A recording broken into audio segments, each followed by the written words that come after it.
예, 지난 시간에 마태복음 3장 12절까지 했고요. 불과 성령에 대해서 말씀드렸습니다.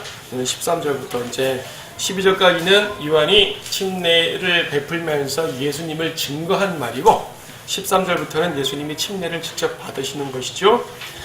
3장 13절, 그때 예수께서 갈릴리로부터 요단강에 있는 요한에게 오셔서 그에게 침례를 받으라 하시더라.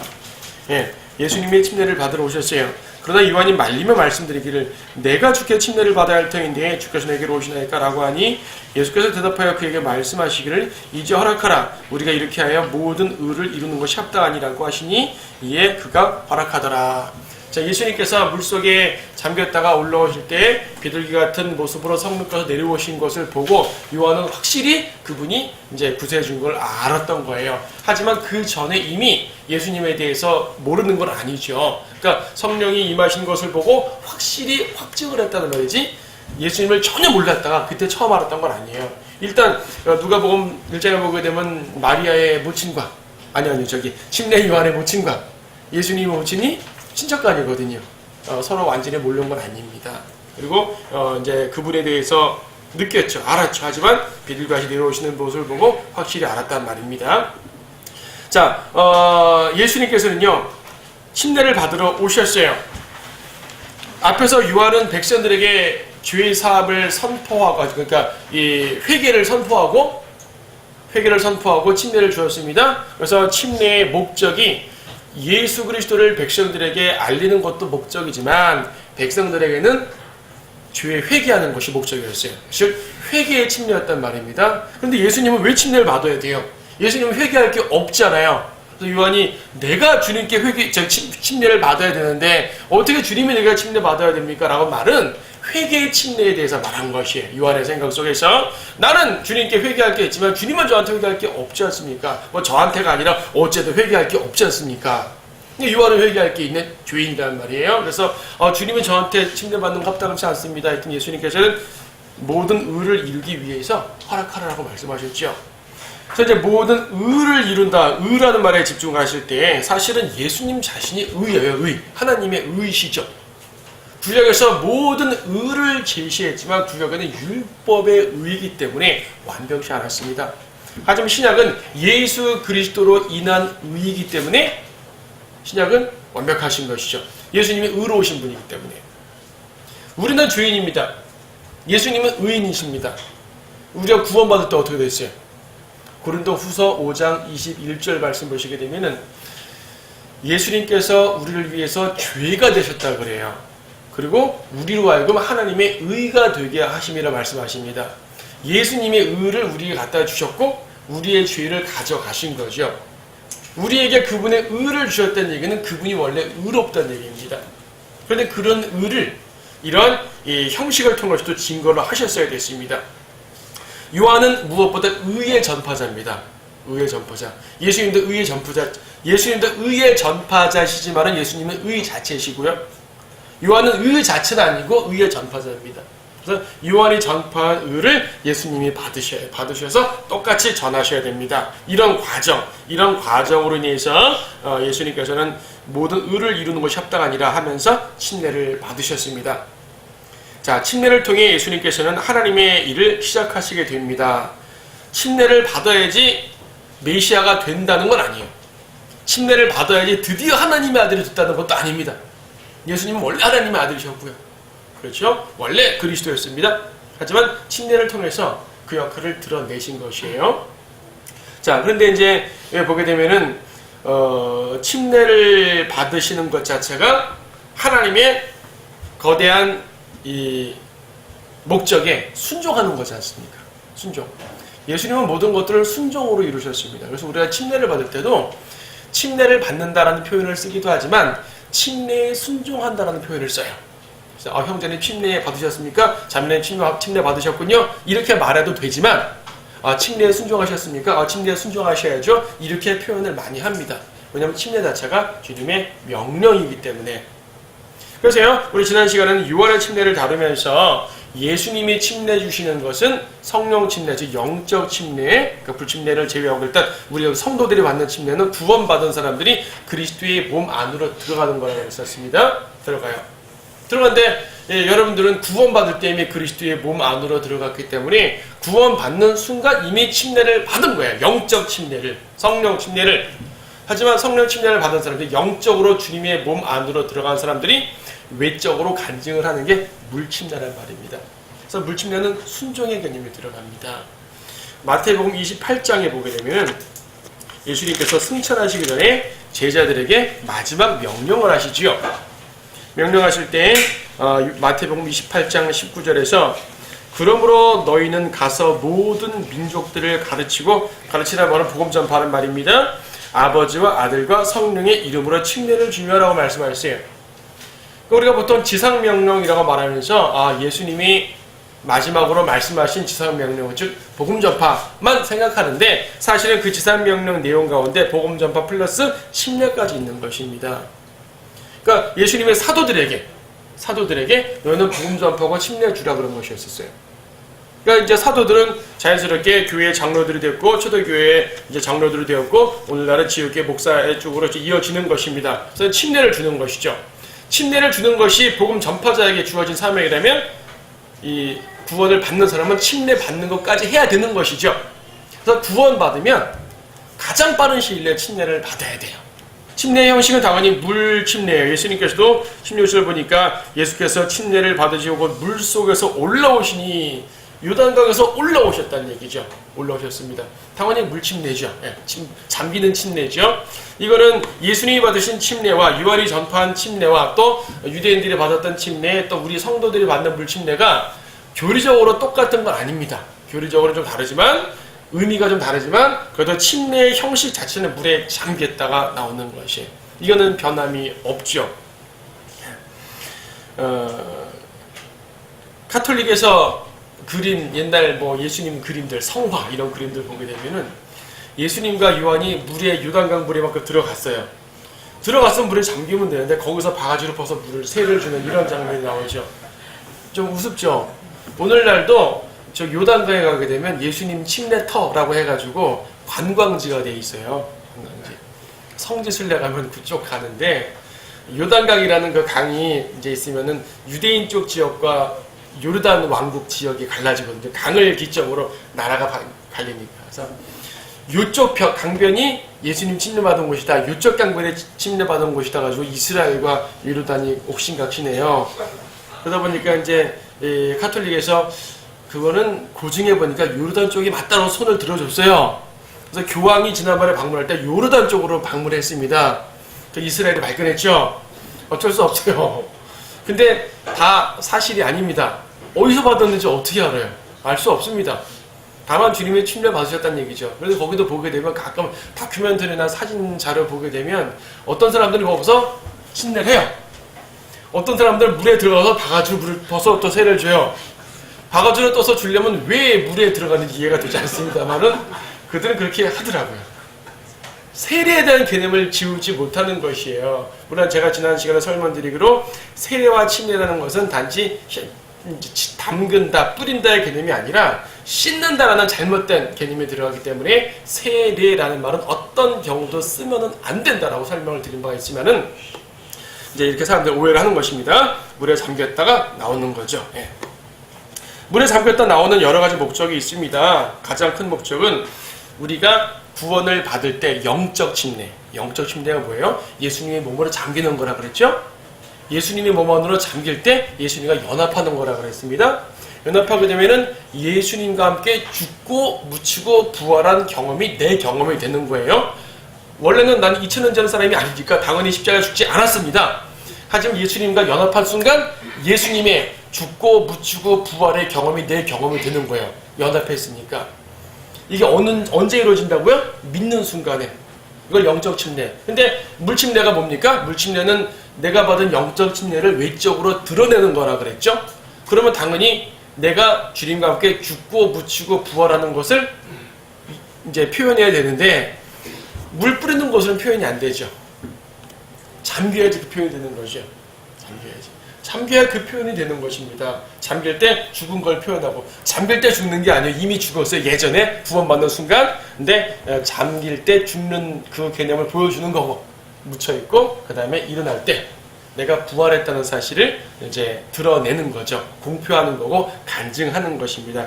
그래서 침례를 받는 것이고 바로 그러한 목적 때문에 예수님이 침례라는 형식을 통해서 드러나신 거예요. 다른 걸 통해서도 드러낼 수 있잖아요. 요한이 그 침례 아니라 다른 걸 통해서 이분이 그리스도다라고 말할 수도 있잖아요.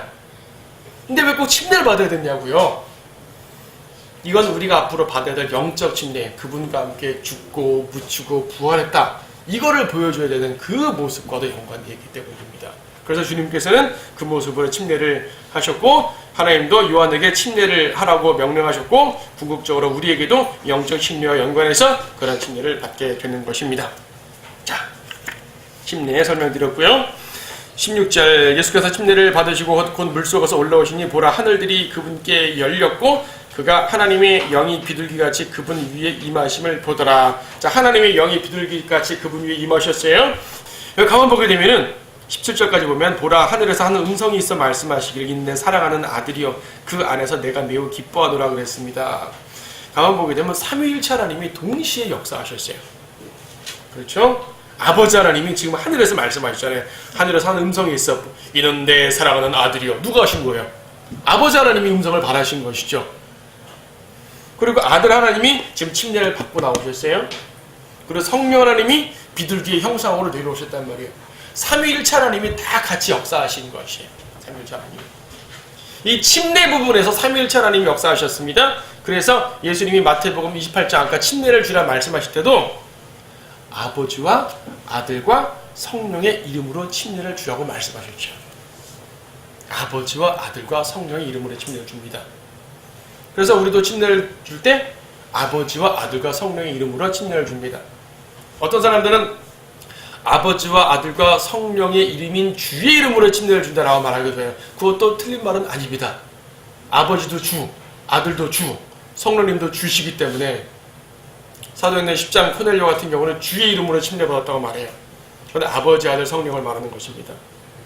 반면 사도행전에 보면 유대인들 같은 경우는 예수의 이름으로 침례를 받는 장면이 나와. 예수의 이름으로 침례. 그러니까 아버지와 성령 없고 예수님의 이름으로 침례를 주는 사람이 있어요. 그래서 오늘날도 침례 주는 사람 중에서 예수의 이름으로만 침례 주는 사람이 있는데 그것은 교리적으로는 틀려요.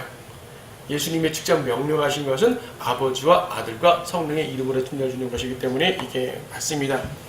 일반 교회에서 물 뿌리는 세례를 줄 때요. 물을 3번 찍는 목사들이 있어요. 아버지와 한 번, 아들과 한 번, 성령 한 번 해서 이제 3번 꾹꾹 찍거든요.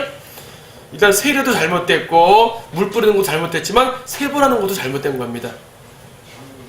네, 왜냐면은 이 침례 자체를 아버지, 아들, 성령의 이름으로 행하라 그랬지 아버지 이름으로 한 번, 아들 이름으로 한 번, 성령 이름으로 한 번, 3번 하라는 말이 아니거든요. 그럼 물에 잠기는 침례도 아버지 이름으로, 아들 이름으로, 성령 이름으로 그건 아니거든요. 네. 아버지, 아들, 성령의 그 한 이름으로 한 번 침례 받는 거예요. 그러니까 물 뿌리는 건 잘못됐지만 굳이 한 달 하더라도 한 번만 하면 되는 거예요. 3번 할 필요 없는 거죠. 사람들이 이렇게 많이 오해를 하고 있습니다. 이런 것들도 올바로 알아야 되는 것이죠.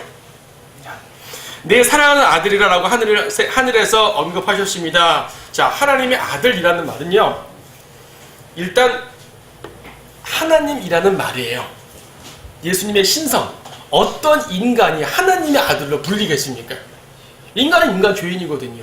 근데 하나님의 아들로 불렸어요. 예수님은 사역하시면서 유대인들과 종종 논쟁하실 때 예수님을 자신을 하나님의 아들로 제시했는데 이 말을 받아들인 유대인들은 저 사람이 자기를 하나님과 동급으로 취급하네? 라고 이해를 합니다.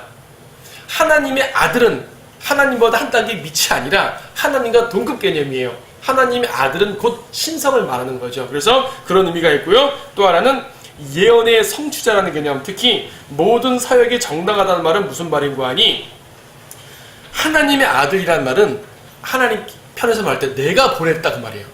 내가 보낸 아들이라는 얘기죠. 당신이 무슨 번일에 이런 일을 합니까? 아버지께서 보내셨다. 그 자체가 그분이 어떠한 사역을 하든 정당성이 있는 거죠. 예수님이 어떤 설교를 하셔도 권위 있는 말씀을 하셨는데 사람들이 당신 어떤 근거로 그런 말씀하십니까? 당신이 뭔데요? 선지자예요? 뭐예요? 나는 아버지께서 보낸 아들이다 이거예요. 예수님이 이적을 막 행하셨습니다. 도대체 저분이 누군데 저런 일을 행하죠? 아버지께서 보내신 아들이기 때문에 맞는 것입니다. 보내셨다는 것. 그래서 이는 내 사랑하는 아들이요 라고 말씀하신 그 음성은요, 예수님의 모든 사역을 정당하다고 인정을 받는 모습입니다. 모든 사람들 앞에 그것을 드러내시는 거죠. 여러분, 요한복음 5장 말씀을 잠깐 보십시오. 요한복음 5장 말씀을 보시게 되면,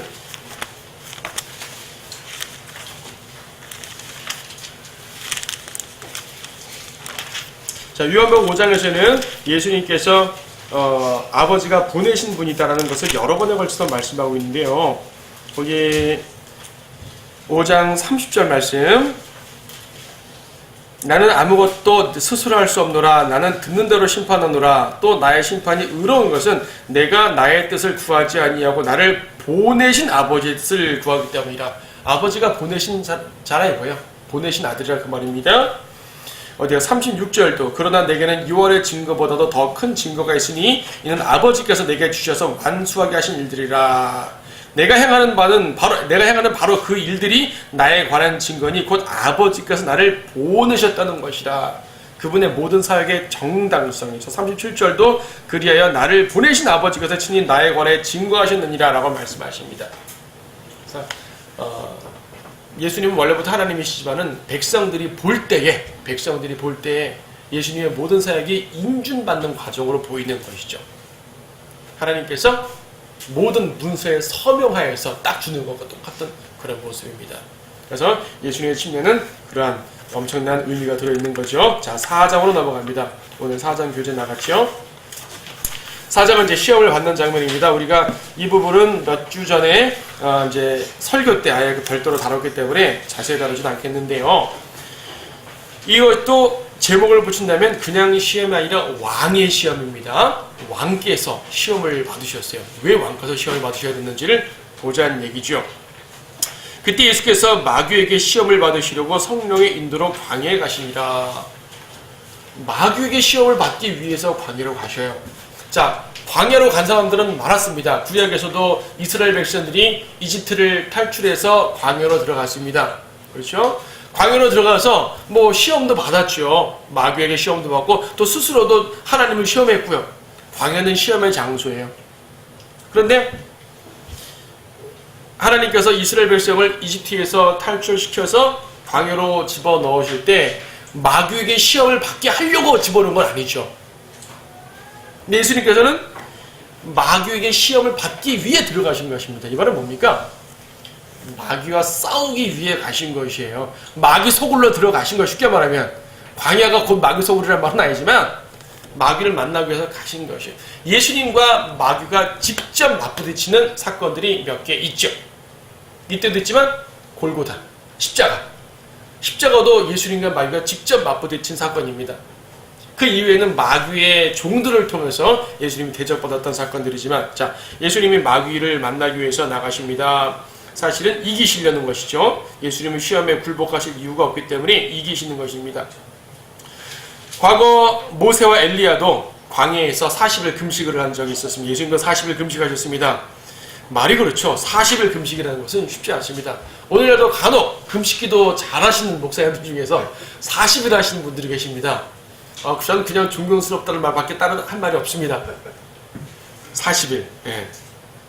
자, 40일 밤과 낮을 금식하신 후 시장하게 되셨을 때에 3절 그 시험하는 자가 주께 나와 말하기를 내가 하나님의 아들이면 이 돌들에게 명하여 빵이 되게 하라 그럽니다. 자, 내가 하나님의 아들이면, 이거 우리가 조금 앞에 봤던 3장 17절에서 하늘에서 예수님을 향해 너는 내 아들이라고 말할 때, 이는 내 사랑하는 아들이라고 말할 때 그것을 완전히 뒤집어 놓는 마귀의 공격이에요. 당신은 하나님의 아들 맞아요? 하나님이 보내신 자라고요? 하나님이 당신을 보내서 뭘 했어요? 정말 그렇다면 한번 만들어 보시오 말하는 거죠. 사실 마귀가 예수님의 능력을 모를 리는 없습니다. 마귀 스스로도 능력 있는 존재인데, 글쎄 마귀가 예수님의 능력을 몰라서 시켰을까요? 다시 하나님의 아들은 돌로 빵 만들어 보세요. 자, 예수님을 지금 직접 대적함에 있어서 내가 하나님의 아들이면 이라는 조건을 붙이는 것은 내가 볼 때 당신 하나님의 아들 아닌 것 같은데 라고 자꾸 도발하는 건데요. 일종의 도발하는 건데요. 예수님의 신성을 부정한다든지 아버지로부터 보내셨다는 사실을 부정하는, 그렇게 자꾸 도발하는 것입니다. 예수님은 하나님께로부터 보내심을 받은 아들이지 않습니까? 앞에서 봤던 것처럼 예수님은 돌로 빵을 만들어 드실 능력이 있습니다. 능력은 있는데 왜 그 능력을 마귀의 요구에 따라 행하냐는 얘기죠. 그것도 마귀가 정중하게 부탁하는 것도 아니고 시험하는 목적으로 한번 만들어 보시오 하는데 왜 거기에 걸려 넘어지게 된 얘기죠. 능력 있으신 하나님께서. 그렇지 않죠. 가끔 믿지 않는 사람들이 그럽니다. 야, 정말 하나님 있다면 증명해봐. 기도해서 여기 돈 얼마 만들어봐. 기도해서 나 좀 취직시켜줘봐. 기도해서 나 좀 해줘봐. 자, 믿음 없이 하는 말들, 시험하는 말들 있죠. 하나님은 그들의 기도에 응답하지 않습니다. 그건 기도가 아니니까. 기도는 정중하고 겸손하게 해야죠.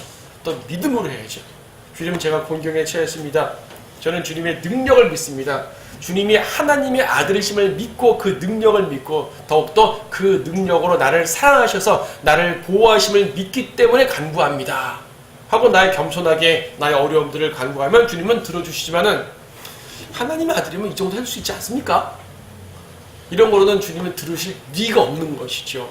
자, 마귀는 그런 모습이었기 때문에 예수님은 그에게 응답하지 않으십니다. 돌로 빵을 만들지 않으셨습니다. 그런데요, 예수님이 돌로는 빵을 만들지 않았지만은 사실 광야에서 빵을 만드신 분이잖아요. 마태복음 14장 보게 되면 예수님께서 광야에서, 그때는 일단 좀 광야가 다른 종류의 광야긴 하지만 위치가 달라요. 광야에서 5,000명, 성인 남자면 5,000명이니까 더 많겠죠.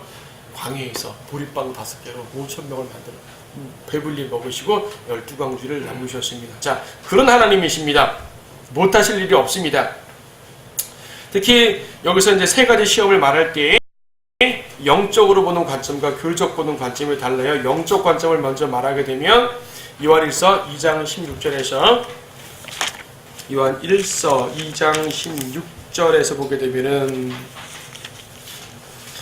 이는 세상에 있는 모든 것이 육신의 정욕과 안목의 정욕과 생애의 자랑입니다. 육신의 정욕. 자, 돌로 빵을 만들어 먹어라. 이것은 뭐에 해당될까요? 육신의 정욕에 해당되겠죠. 그 다음에 그 다음 시험 뭐였어? 손가락 껴 놓으시고요. 요한일서 손가락 껴 놓으시고, 그 다음에 이제 마태복음 4장 다시 가가지고 두 번째 시험이 뭡니까? 6절에서 내가 하나님의 5절부터 그러자 마귀는 주를 거룩한 도성 안으로 데리고 올라가서 성전 꼭대기에 세우고 말하기를 내가 하나님의 아들이면 뛰어내려 보라 했죠. 자, 성전에서 뛰어내리라. 그러니까 육신의 정욕, 안목의 정욕, 생애 자랑 중에 뭐에 해당될까요? 생애의 자랑이죠. 생애 자랑. 생각해보세요. 성전 꼭대기에서 뛰어내리는데 천사가 딱 같이 내려와가지고 우와! 그렇죠. 대단하죠. 그것도 그 자리가 일반 건물이 아니라 성전이에요. 종교성으로 드러내는 어떤 제 우월한 모습, 우쭐한 모습, 허영심, 생애 자랑, 이런 모든 거 연관될 수 있고요. 그 다음에 8절 보니까 마귀는 주를 아주 높은 산으로 데리고 올라가서 세상의 모든 나라들과 그것들의 영광을 주께 보여주면서 나에게 절하라 그랬습니다. 경배하라 그랬습니다. 자, 천하 만국을 보여주었어요. 천하 만국을 다 그 영광을 보여주었어요. 이거는 육신의 정욕, 안목의 정욕, 생의 자랑, 뭐에 해당될까요? 안목의 정욕이죠. 보는 것이니까. 그래서 이제 오늘날 세상에 속한 모든 것들은 결과적으로 육신을 만족시키기 위한 것들, 그 다음에 보는 것, 봄으로써 유혹을 받지 않아요. 실제로 세상의 많은 것들, 유행, 패션, 좋은 남들처럼 좋게 살고 싶어하는 모든 것들, 남들이 다 이렇게 보여지는 것이에요. 보이니까 더 욕심을 갖게 되는 거죠. 세상적이라는 얘기죠. 그럼 생애 자랑, 내가 저 사람보다 더 잘난 것을 어떻게든 보여줘야 돼요. 이게 외모로 잘났든지 지식으로 잘났든지 명예로 잘났든지, 그렇죠? 어떤 종교적인 의미로 잘났든지 어쨌든 내가 남보다 잘난 것이 드러내서 기분 좋은 거죠. 이거는 마귀의 유혹입니다. 그런 것으로 이제 유혹받지 말라고 하시는 거죠. 그래서 요한일서에 말한 것과 일치가 됩니다. 또 창세기 3장에 보게 되면 인류 최초의 시험,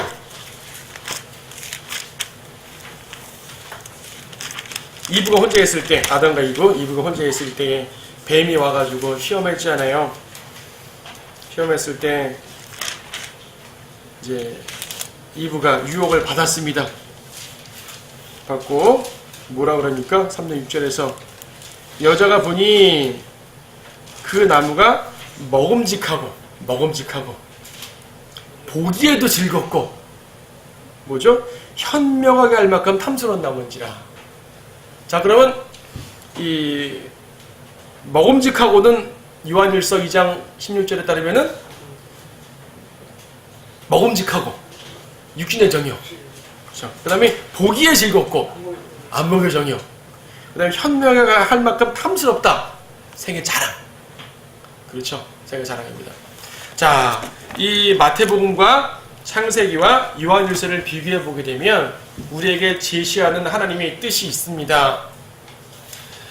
인생에 받는 시험이 이 세 가지겠습니까? 수많은 시험이 있죠. 하지만 우리가 받는 모든 시험들을 세 가지로 압축해 보게 되면 셋으로 구분해 놨을 때 인류 최초의 조상은 여기에 실패했습니다. 실패하고 마귀의 유혹을 받아 따먹고 범죄했잖아요. 인류를 죄 가운데 빠뜨려 버렸죠. 인류 최초의 조상은 이 시험에 실패했어요. 하지만 마지막 아담이라고 하시는 예수 그리스도께서는 승리하셨어요. 동일한 시험에서. 그래서 창세기 3장은 인류 최초의 인간 아담과 이브의 실패고, 마태복음 4장은 예수님께서 승리하신 모습이고, 예수님께서는 아담이 실패한 걸 해결하셔야 되는 것이에요. 아담이 실패한 걸 해결하셔야지 우리에게 생명을 주시는 것이거든요. 요한일서 2장은 뭡니까? 우리에게 주시는 요구죠. 만약에 마태복음 4장이 없이 우리 앞에 창세기 3장만 제시되었다면 우리 앞에는요, 실패한 모델밖에 없는 것이에요.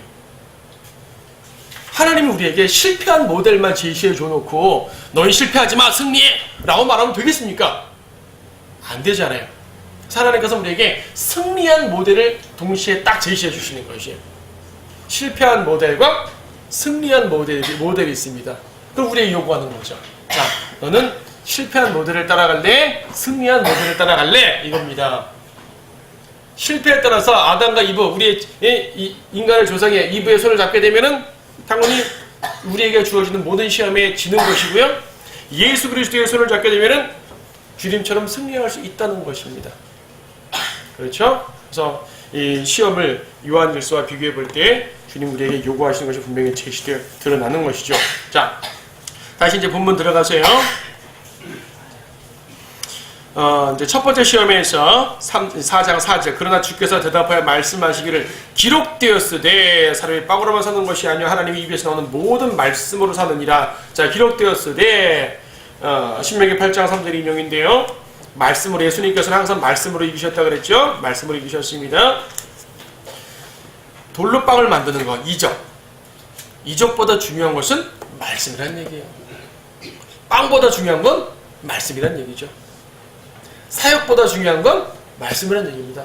오늘날 세상은요, 하나님 말씀 즉 진리보다 빵을 좋아하고요, 육신을 좋아하고요.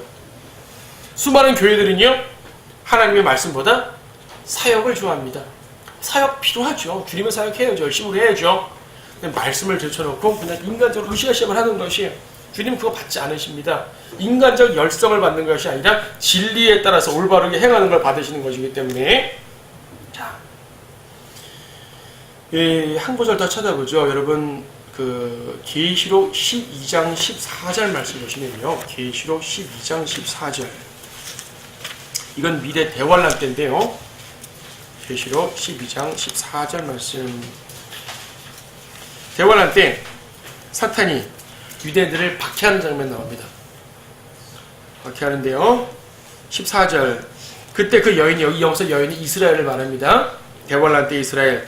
그때 그 여인이 큰 독수리의 두날개를 받았는데 이는 그녀가 광야에 있는 자기 처소로 날아가서 그곳에서 그 뱀의 낯을 피하여 한때와 두때와 반때를 부양받으려 합니다라. 광야에서 부양을 받아요. 광야에서 부양받는 건 뭐냐면, 광야에 뭐가 있다고 부양받죠? 하나님께서 초자연적으로 부양하시는 것이에요. 이건 마치 출애굽 때 백성들이 40년 동안 광야를 빙빙 돌았지만 만나와 메추락으로 반석의 물로 부양받았죠. 미래는 어떤 식으로 부양하실지는 정확히는 모릅니다. 하지만 주님께서 부양하실 것이에요. 출애굽 때 광야에서 특별한 방식으로 부양하셨고, 광야에서 아무것도 없는 데서.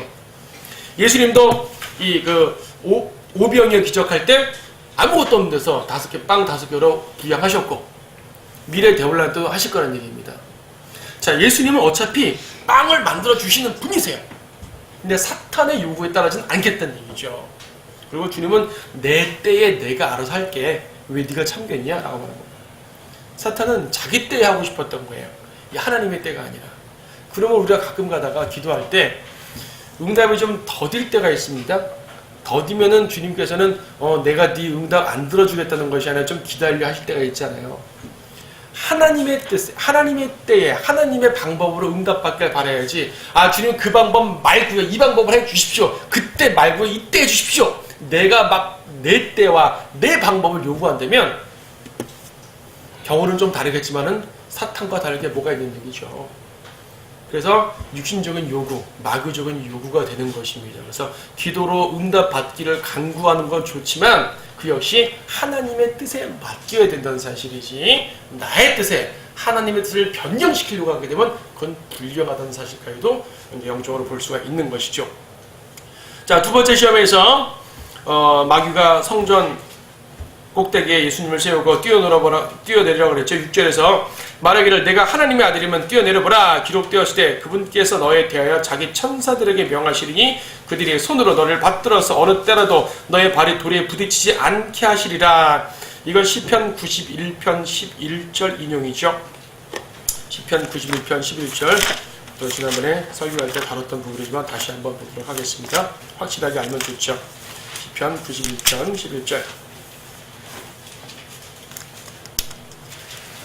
이는 그가 너에 대하여 자기 천사들에게 명하시어 너의 모든 길에서 너를 지키게 하실 것입니다.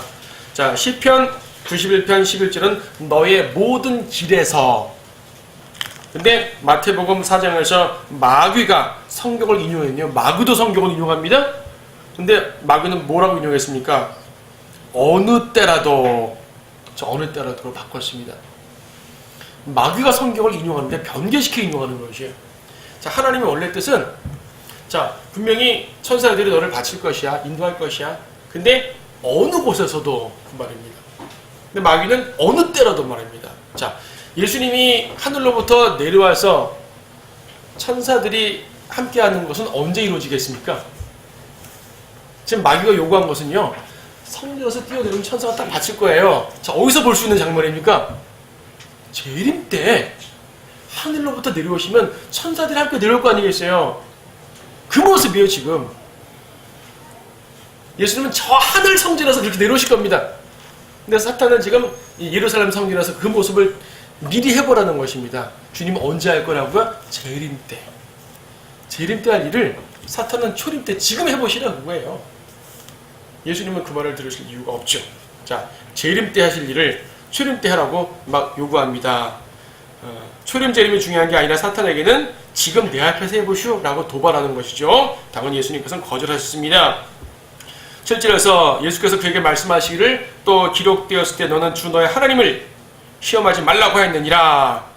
자, 하나님을 시험하지 말라. 신명기 6장 16절 말씀 인용인데요. 하나님을 시험하지 말라. 성전이란 뭡니까? 하나님의 아들에게 가장 적합한 장소가 성전 아니에요? 성전은 하나님의 집이지 않습니까? 마귀가 다른 곳에 세우고 뛰어내려 하지 않았습니다. 헤롯 궁전 위에 세우고 뛰어내려 하지 않고 벼랑 끝에 세우고 뛰어내리려 하지 않았습니다. 어디 세우고요? 성전에 세우고. 예수님 집입니다. 예수님 원래 거기 계셔야 되는 분 맞아요. 근데 거기서 뛰어내리고 여기서 네 당신의 이적을 보이시오라고 말한 것입니다. 자, 무슨 말이에요? 이 예수님께서는 종교성에 대해서 자극받지 않으시는 분입니다. 어차피 성전은 내 집이거든요. 어차피 성전 내 거야. 여기서 나에게 종교성에 대해 자극하지 마 그겁니다. 그리고 하시는 말씀이 하나님을 시험하지 말라. 나는 하나님이라 이겁니다. 나는 하나님인데 하나님을 하나님의 집에서 시험해? 라고 책망하시는 것이죠. 자, 세 번째 시험. 모든 높은 산으로 데려가서 아까 말씀드린 것처럼 세상의 모든 나라들과 영광을 보여주고 나에게 경배하면 모든 걸 주리라 그랬습니다. 자, 예수님께서 어차피 이 모든 세상의 나라들을 차지하실 것입니다. 주님께 될 거예요. 근데 왜 하필이면 마귀에게 경배함으로 그 일을 차지하겠습니까? 주님은 마귀에서 빼앗으셔야죠. 왜 경배함으로 거래합니까? 마귀는 지금 거래하자는 것이죠. 어차피 될 겁니다. 아이, 하나님 창조하셨지만 내가 다 이 세상 다 내가 가졌어요. 내 거예요, 내 거. 지금 소유권이 나예요. 저한테 경배하면 주겠습니다. 거래를 제안했습니다. 그것도 예수님이 차지할 시기가 언제입니까? 재림 때. 이 세상을 차지할 시기는 재림 때인데 지금 초림 때 하라는 얘기죠. 상당히 많은 도발을 한 것이죠. 예수님께서는 다 거절하였습니다. 그리고 말씀하시기를 10절에서 사탄아 여기서 물러가라 기록되었을 때 너는 주 너의 하나님께 경배하고 오직 그분만을 섬기라. 신명기 6장 13절 인용인데요. 하나님께만 경배하고 오직 그분만을 섬기라. 하나님만을 섬겨야 됩니다. 하나님만을. 감히 사탄 주제에 하나님을 자기에게 경배하라고 합니다. 예수님 말씀하시죠. 경배를 받을 자는 네가 아니라 나야. 네가 나야 경배해. 여기서 보면요, 사탄은 자기에게 경배하라고 말을 하고 있고 예수님도 하나님께 경배하라고 말씀하십니다. 지금 두 존재가 자기에게 경배하라고 말하고 있는 거예요. 지금 사탄도 자기에게 경배하라고 말하고 있고 하나님도 자신에게 경배하라고 우리에게 말씀하시고 있습니다. 결과적으로 양자택일이에요. 우리에게는 누구의 말을 듣겠냐고죠. 사탄은요, 예수님에게 나에게 경배하면 준다 하지만 사실 나에게 경배하면 이 모든 걸 준다라고 말하는 것은 예수님뿐 아니라 모든 인생들에게 하는 유혹이기도 합니다. 나하고 손잡자. 사탄이 우리들에게 나하고 손잡자. 그럼 내가 너에게 이런 거 줄게. 그렇죠. 마귀와 손잡으면 주겠다는 많은 유혹들이 있습니다. 하나님께서는 마귀의 손을 끊고 나와 손을 잡아. 그럼 내가 더 좋은 걸 줄게 라고 말씀하십니다. 누구 손을 잡겠냐요. 그렇죠? 겉으로 볼 때는 마귀의 손을 잡아야지 눈에 보이는 거 없는 것 같아요. 그래서 사람들이 마귀의 손을 잡고 그에게 경배합니다. 하지만 예수님께서는 말씀하셨어요. 진정 경배를 받으실 분은 예수님이고 마귀는 물러가야 될 분입니다. 물러가야 될 존재입니다. 그렇죠? 결과적으로 이제 승리하셨어요. 누가복음 4장도 똑같은 내용 나오는데 누가복음에서는 둘째 시험과 셋째 시험의 순서가 바뀌어 있습니다. 순서만 바뀌어 있지 이건 순서자 기록한 건 아니니까 내용은 같습니다. 11절에서 마귀가 주를 떠나고 보라 천사들이 와서 주를 섬기니라. 예수님의 첫 승리가 나왔습니다. 이때부터 예수님은 마귀가 아예 물러간 게 아니라 잠시 동안 물러간 거거든요. 누가복음보다 잠시 동안 물러갔다고 되어 있습니다. 이 첫 승리를 시작으로 마귀와 예수님은 계속적으로 부딪히겠죠. 예수님은 첫 승리를 하셨을 뿐이에요. 앞으로도 계속 싸울 것입니다. 예수님이 침례받은 다음에 이루어진 첫 사역이 마귀하고 싸우는 것이라면 이것이 그분의 첫 사역이라면은 그분이 앞으로 사역의 모든 것이 어떻게 전개가 될지 눈에 선하게 보여지는 것이죠. 그래서 그분의 모든 삶은 영적 전쟁이고요. 우리에게도 동일하게 영적 전쟁을 요구하시고요. 그러나 우리에게 승리를 약속해 주셨고요. 주님을 신뢰하라고 말씀하고 계시고요. 또한 진리로 보호해 주신다고 말씀하고 계시죠. 자, 이 말씀을 마음에 굳게 두시고 항상 주님을 의지함으로써 이 세상을 승리로 헤쳐나가십시다.